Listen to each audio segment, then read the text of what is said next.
Some days peace feels like something we're chasing but never quite catching. The season moves fast.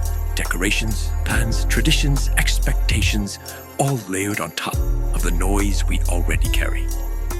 We try to keep up. We try to stay cheerful. But underneath it all, our hearts feel stretched thin. And then, just for a moment, there's quiet. A soft pause in the middle of the rush. A breath that reminds us of what we're longing for. But it fades as quickly as it comes. The pace returns, the pressure mounts, and peace feels distant again, even in a season that's supposed to be full of it. But what if we've been looking for peace in all the wrong places?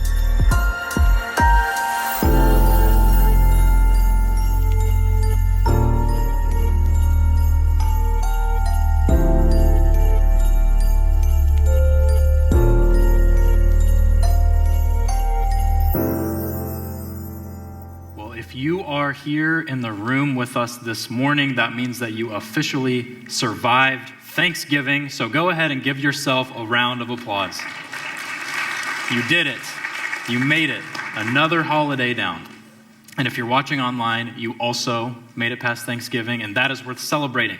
So now that Thanksgiving is behind us, it is full steam ahead at Christmas. I mean, December is just 2 days away. Tuesday is coming. Santa is getting ready. He's finishing up whatever he's got to do up north. He's getting ready to come down here. And so if you're like me, you better start thinking now about what you actually want for Christmas. I'm one of those people who, I'm kind of hard to buy gifts for because I feel like everything that I want throughout the year, I already have just bought it, and if I hadn't bought it, it's because it's too expensive, and I'm not going to ask for it for Christmas if it's too expensive. So you might be like me, so that question for you is difficult to answer.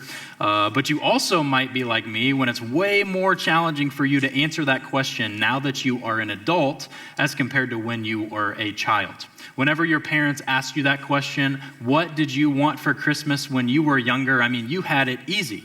You had a list of 100 things already written in your room. You got the catalog that would come in the mail, and you would lay down on the living room floor with a Sharpie. My Sharpie was always red, and you would circle all of the things that you wanted, that you were hoping were going to show up underneath the tree for you. And maybe you're similar to me, where it didn't matter if you circled it or not. It probably wasn't going to be under your tree, but that didn't stop you from circling it the next year, hoping that it would be under the tree that year. What do you want for Christmas? Used to be a question that came naturally. It was easy to answer, but the older that you got, the harder it is to figure out what you actually want for Christmas. And it's not because Santa isn't still working or people around you aren't buying you things. And it's not just because the things that you really want are more expensive and probably have 4 wheels or 4-wheel drive. No, that's because the question, what do you actually want for Christmas? Most of the things that you actually want for Christmas cannot be wrapped up and put underneath a tree. Santa can't make them for you in his toy shop. No matter how much you ask the people around you to get you this thing for Christmas, the things that you really want, it's not tangible. It's something much deeper than that. If you got your Christmas wishes, things would look a lot different.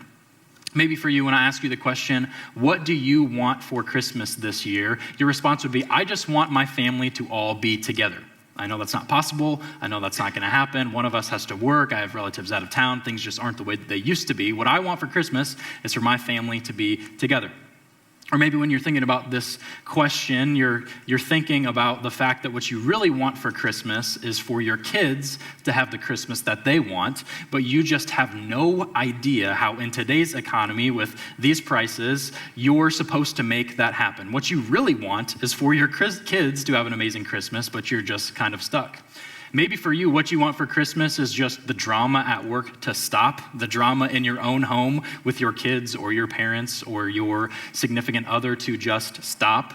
Maybe for you, what you want for Christmas is the promotion or the job change or the career change that you've been after since last December 25th, and now Christmas is just around the corner. It still hasn't happened for you, but if you had your one wish, you would finally get that opportunity that you haven't had a chance to capitalize on that. No matter what your Christmas wish might be, I got to give you a little preface. In this series, we are not talking about how to get all of the things that we want for Christmas. If you find a series online that tells you how to do those things, send it my way, because that would be great. But we all know that that is just not the reality for us. We are not going to get all the things that we want. But what I will say is that what we are talking about over the next few weeks is something that, if we were honest with ourselves deep down, all of us desperately want this, and that is a sense of peace. All of us want peace. The cool thing about the peace of God is that it's not just available to you now or during Christmas season. It's available to you in every season, and it does have an impact on your life, on your problems, on your situation. Those things might not change, but peace is available to you at all times, and we all want peace. We all want peace in our own minds. We all want peace in our relationships. We all want peace in the midst of our problems and our circumstances. We want peace about how we feel about ourselves. We want peace about the things that have happened in the past that still are coming to haunt you. We want peace about the things that are coming on the future in the horizon. We want peace about it all. That's what we want this season, and not just in this season, we want that all the time. And so that's what we're talking about over the next few weeks. We're talking about this idea of the peace that all of us have been missing peace. Because when you are missing peace, every other area of your life is affected. The good news for us is that Jesus, he's a peace dealer. Actually, if, Jesus is born in this season, and so we're going to start this morning by talking about what happens shortly after Jesus is born. If you remember the story, you may even have it memorized. Jesus is born into this earth in a manger, and we read in the book of Luke that in a field nearby, there's these shepherds who are looking after their sheep, and suddenly an angel shines upon them, appears himself to them, and says, "Don't be afraid, I have great news for you. The Savior of the world is born." And in Luke chapter 2, verse 13, we actually read that this angel is joined by other angels, and here's what happens. This is Luke chapter 2, verse 13 and 14. It says, "Suddenly a great company of the heavenly host appeared with the angel, praising God and saying, 'Glory to God in the highest heaven, and on earth,'" what? "Peace to those on whom his favor rests." See, Jesus, when he came into this world, he came on the shoulders of peace. That's one of his nicknames. If you read in the book of Isaiah, it calls Jesus the Wonderful Counselor, Almighty God, Everlasting Father, and the Prince of Peace. It's in Jesus' nature.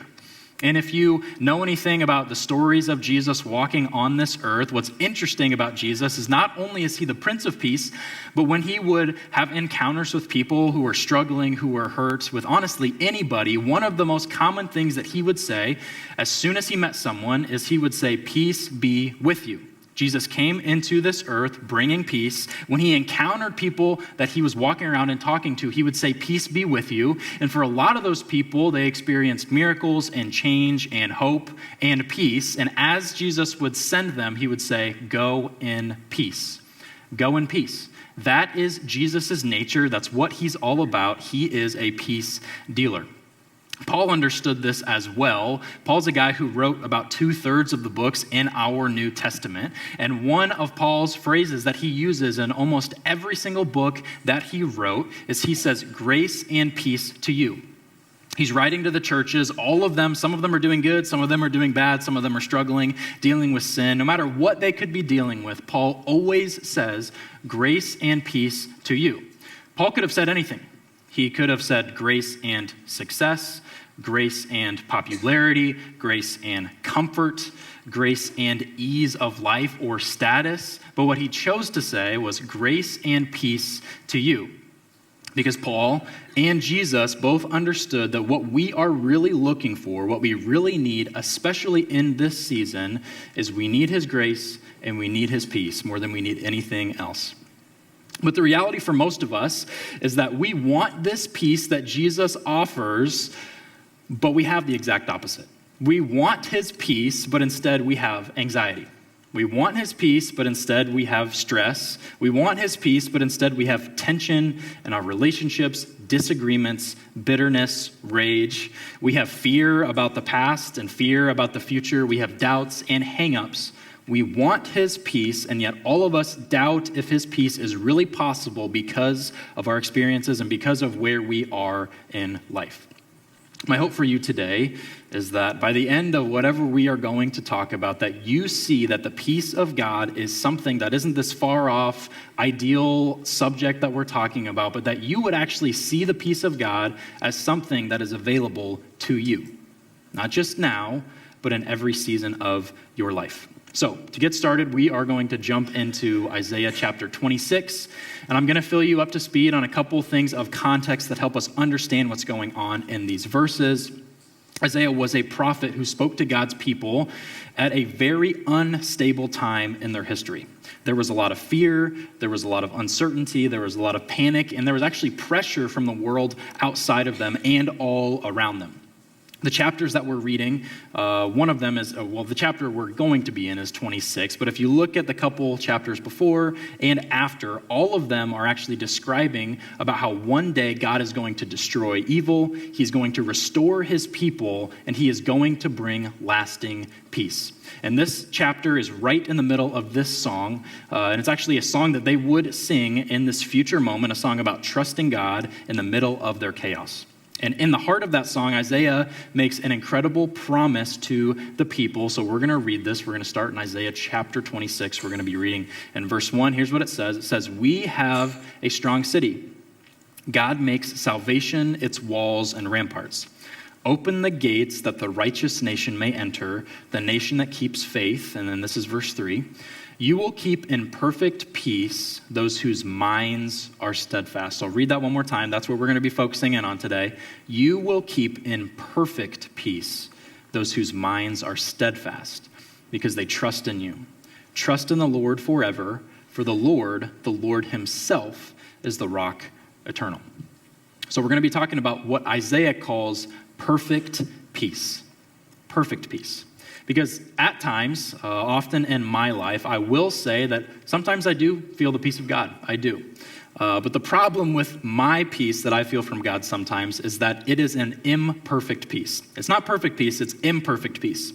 Because it is so easy for me to feel God's presence, feel a sense of peace from him, and it takes one text, one stray look, once getting cut off in traffic, one interruption, one inconvenience, and all of a sudden, this perfect peace that I felt like I was experiencing feels a lot more like imperfect peace. And maybe that's where you are today. You feel like you have a little bit of peace in your life, but it is surely not perfect. And you are looking for this peace that Isaiah is talking about, a sense of perfect peace in every circumstance. Well, in order to talk more about this, if we actually look at what Isaiah is saying in the Hebrew, for us English readers, most of the time we just assume that in this verse, Isaiah would have a word that he would use for perfect and a word that he would use for peace, and he puts those together, and then together the two make perfect peace. But in reality, that's not what's happening here at all. Actually, the word that Isaiah is using for peace is the word shalom.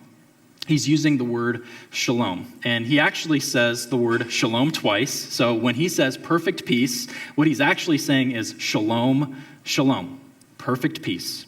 This is not redundancy. This is definitely intentional in its intensification. The Hebrew writers put thought into every single stroke of the pen that they would write, and if they repeated something, that would just intensify what they were talking about. Even the idea of peace, let alone perfect peace, is more intense than what we would think of peace as being today. Most of us, if I were to say, tell me a time in your life where you have experienced peace, some of you might say, well, I was sitting on a beach under a palm tree, sipping something and reading a book, and that is your idea of peace. Or maybe you're a parent, and your idea of peace is when all of the kids go to bed, you're able to get a snack without them asking to share, and your husband or wife is off doing whatever. You have a sense where you feel like you can breathe out, and that is you saying that you have an experience of peace. But the reality of shalom, is anything but tranquility and ease. It's something completely different. The entire Hebrew idea of peace is harmony with the environment around you, completeness within you around you, and peace with God. It's much more than just calm tranquility. It is a deep oneness with God and a completeness in your environment around you and within yourself. So just the idea of shalom goes way deeper than what we think of when we think of peace. But Isaiah doesn't just say shalom, he says shalom, shalom. And so in his words, he would be describing a kind of peace that is unshakable, undivided, complete, and perfect. That's what he's talking about here. Shalom, shalom, perfect peace. The kind of peace that goes beyond our own understanding. But perfect peace in your life, which it is attainable, actually does not mean that you are not going to have trouble. Far from it. Jesus himself, when he is in the upper room, he's talking to his disciples, and this is literally the day before. He's actually getting betrayed while he's talking. Judas is already going to tell the soldiers, here's where Jesus is, and to track him down. Jesus, in his last words that he shares with his disciples, in John chapter 16, verse 33, here's what he tells them. He says, I have told you these things so that in me you may have peace. In this world you will have trouble, but take heart. I have overcome the world.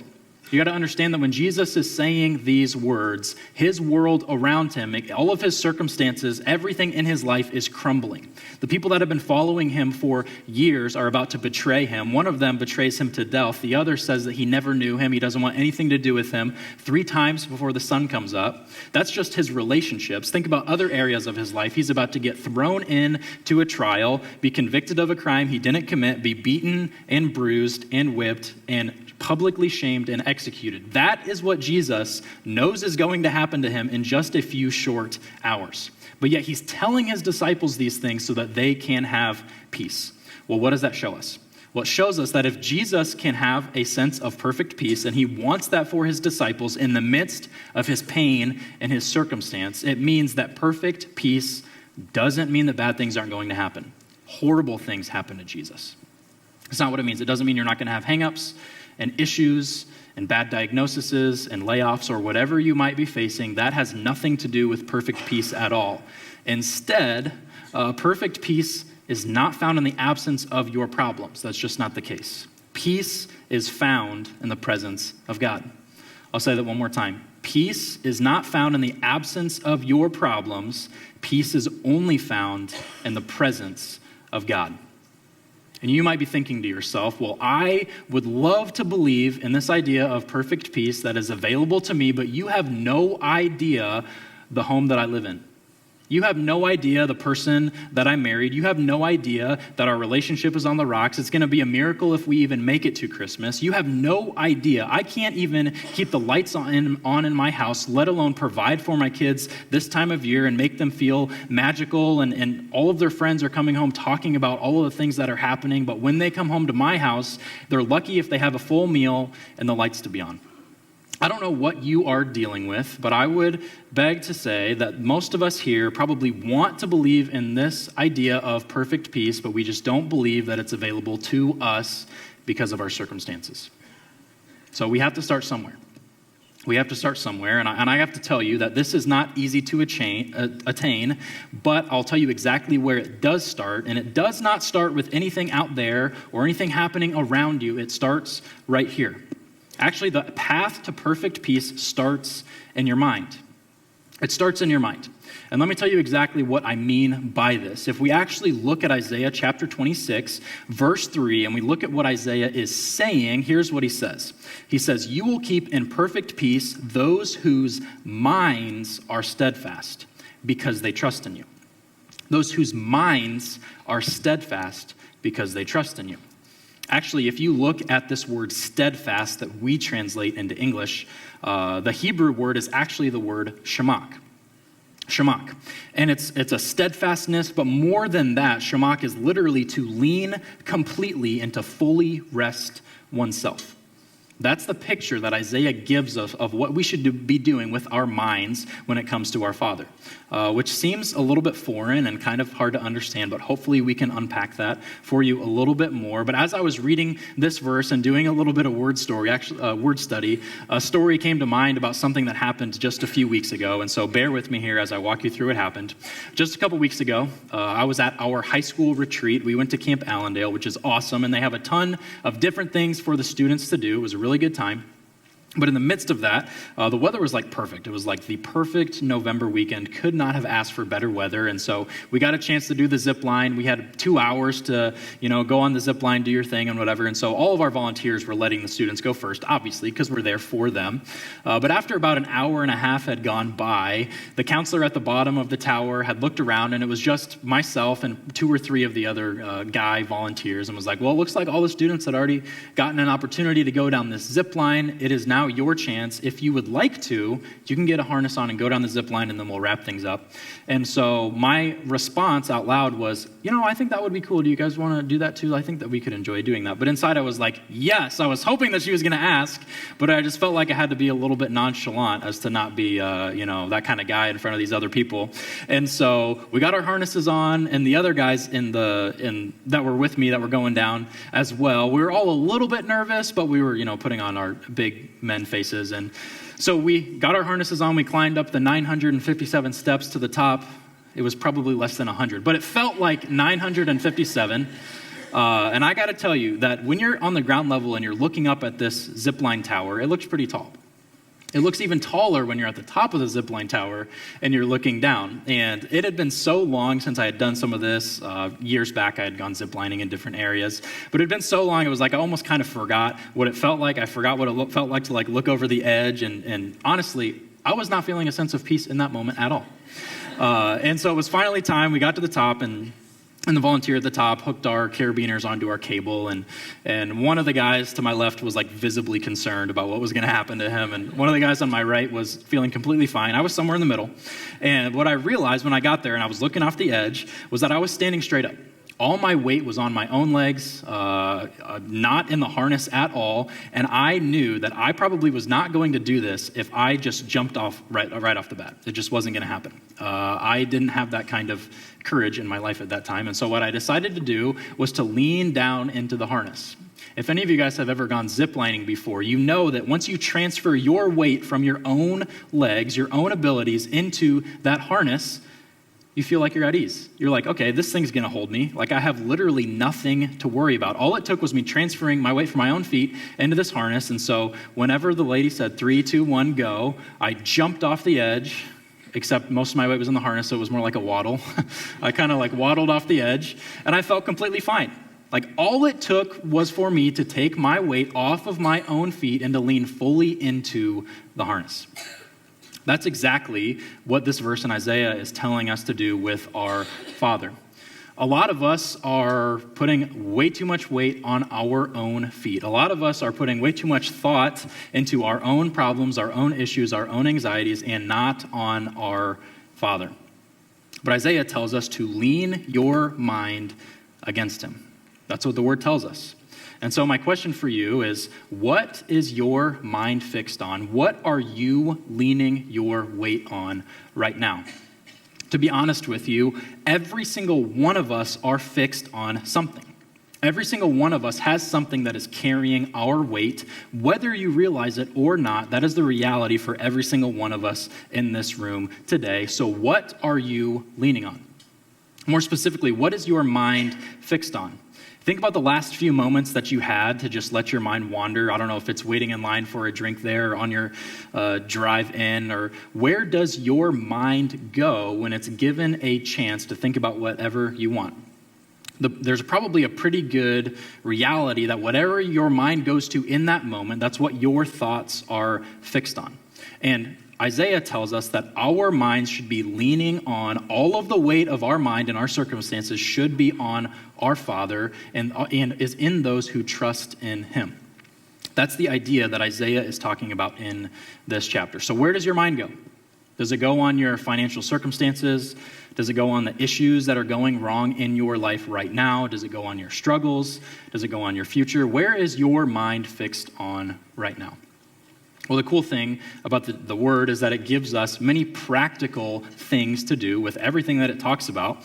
And the Apostle Paul actually gives us a really good thing to do if we want to start practicing actually leaning our mind on the Father. We're going to go to Philippians chapter 4 and read couple of the verses that Paul wrote down here. This is Philippians chapter 4, starting in verse 7. It says, "And the peace of God, which transcends all understanding, will guard your hearts and your minds in Christ Jesus." And then he gives the Philippian church something that they should do. He says, "Finally, brothers and sisters, whatever is true, whatever is noble, whatever is right, whatever is pure, whatever is lovely, whatever is admirable, if anything is excellent or praiseworthy, think about such things." This is what it looks like to laser focus your mind and your thoughts on the things that are above so that you can have God's peace. Paul was onto something here. He understood that there was a lot of thoughts that go on in your head every single day, and that the best thing for us to do is to focus on the things that are above. But the reality is that actually medical research has caught up to what Paul was onto, and you can actually read and research this for yourself, but the average adult has anywhere from 6,000 to 60,000 thoughts every single day, which is a lot. And actually most of those, the range there isn't closer to 6,000, the range is actually closer to 40,000. So on average, if you're here in this room today, you have 40,000 thoughts every single day. Now some of those are as easy as shutting your alarm off or brushing your teeth or whatever, but some of those are deep thinking, deep thoughts, response, and stuff like that. However, of those 40,000 thoughts, do you know what percentage of those thoughts are negative? 80%. That's a lot. That means that of all of us in this room today, let's say we all have 40,000 thoughts. If 80% of those 40,000 thoughts that we have every single day are negative, that means that every single one of us here has 32,000 negative thoughts every single day. That's just today. Tomorrow, 32,000 negative thoughts. Tuesday, 32,000 negative thoughts. That adds up quick. It adds up really quick. And to be honest with you, I didn't believe this at first when I was reading it. I was like, that seems like that just does not seem right. And so I talked to my wife about it, and I was like, listen to what I read. It says that we have 40,000 thoughts a day, and 32,000 of those thoughts are negative. And then she looked back at me, and I was like, there's just no way this is true. And she was like, well, if you were listening to yourself on your drive to Illinois, about 20,000 of those thoughts happened in the car ride right there. So you only have 12,000 to go for the rest of the day. And that was her response to me. And the more I thought about this, the more I realized, wow, this is probably true. Like there is a lot of truth to this. No wonder we have a hard time finding peace. No wonder we have a hard time finding peace. It's because 80% of the stuff that goes on in our mind, which is the start to perfect peace, is negative. Which means we got to do something to stop it. We have to do something to stop this. And so what Paul tells us to do, he says, think about things that are pure and righteous and holy and praiseworthy. That is our first defense and our first offense to finding the peace of God. So here's what I want you to do. I want you to think about that thing that you did that you wish never happened, that the people that know about it are ashamed of you for. All of us have made mistakes in the past, myself included, and so I want you to just give you a second to think about that one thing you knew you should not have done. And most of us here in this room, as we're thinking about that thing, are honestly cringing and thinking to ourselves, I really would just rather not think about this ever again. But just bear with me here. In times in my life where I've been thinking about the things that I have done and messed up, the tape that gets played in my own mind is, how could I do that? Like, how could I do that? Was I really that stupid? Like, you should have known better. You're so much better than that. My own mind is telling me that I am not better than my mistakes. That there's a reason that this happened. It's because I wasn't paying attention. It was my fault. I was lazy. I was arrogant. I was stupid. And it happened, and it's going to haunt me forever. If it were up to my own mind, that's where my mind goes every single time. I don't know where your mind goes, but it probably goes to a very similar place. place. So what does it look like to actually fight against these negative thoughts and try to have some peace in your life? Well, here's what it looks like. The next time that you feel those negative thoughts creeping in, specifically when it comes to things that you have done in your past, I want you to play a new tape. I want you to play the tape of truth that comes from the Word. Instead of believing the lies from the enemy, I want you to replace those lies by saying, I am a child of God. I am made in His image. I am not the sum of my mistakes. I am who Jesus says that I am. I am not my past. I am living in Jesus. I am made in His image. He loves me. He cares about me. He has a plan for my life, and He has a purpose for my pain.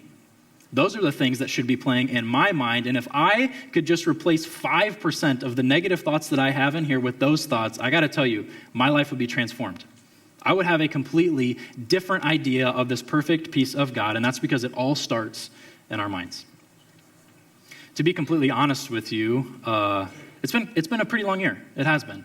Just this past March, my wife and I had our first daughter, which was great. And then in this past June, we moved here. Well, I actually moved here. And then in July, my wife moved here with my baby just a little bit after that. There's really been a lot of ups and downs. There's been a lot of great things, but there's been some not so good things in there as well.